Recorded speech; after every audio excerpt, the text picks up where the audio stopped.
Welcome back અને સમાચારમાં આગળ વાત કરીએ તો ગીરની શાન ગણાતી કેસર કેરીના બગીચાઓ નષ્ટ થઈ ગયા છે।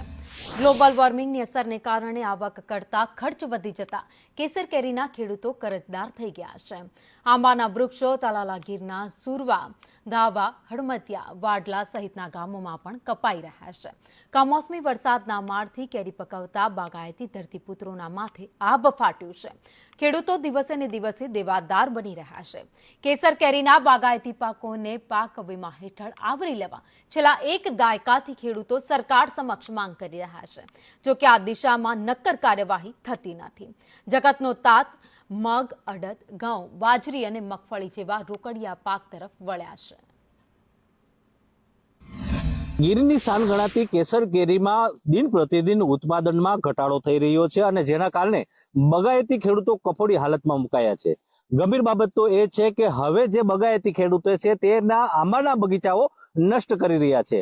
આપ જે દ્રશ્ય જોઈ રહ્યા છો આ અમરેઠી ગીરના એક ખેતરના દ્રશ્ય છે।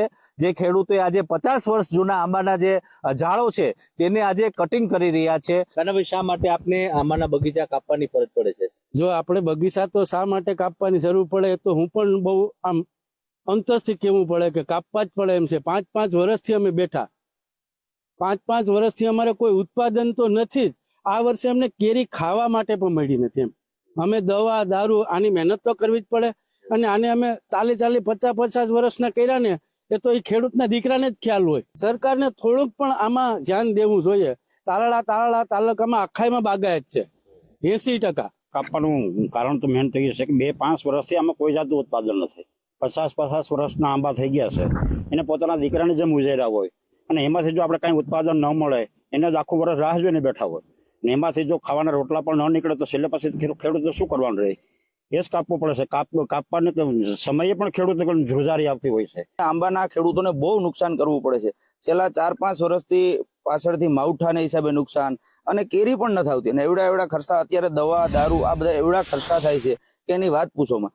એટલે સરકારને અમે વિનમ્રતાથી કહીએ છીએ કે હજી આંબાનો આ લોકો કાપે છે એના કરતાં થોડુંક એમાં તમે પાક વીમામાં લઈ અને જેટલું થાય એટલું તમે પાક વીમામાં લઈ અને ખેડૂતોની વારે આવો। અત્યારે 6 વીઘાનો બગીચો છે અને 110 ઝાડવા છે, એમાં 60 ઝાડવા અમે કાપી રહ્યા છે। અત્યારે કોઈ પરિસ્થિતિએ કોઈ આવનારી ઉપજ લેવી હોય તો ઘરમાં ખાવાના પણ ફાફા પડે છે। આવનારી મંડળી ભરવી હોય તો વ્યાજે લેવા પડે એમ છે।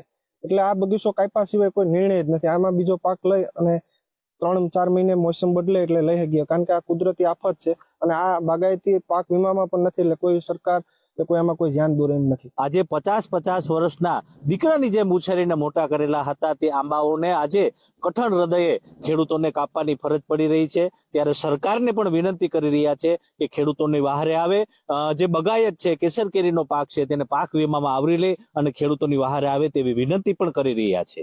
રાકેશ આહિર, સંદેશ ન્યૂઝ, ગીર સોમનાથ।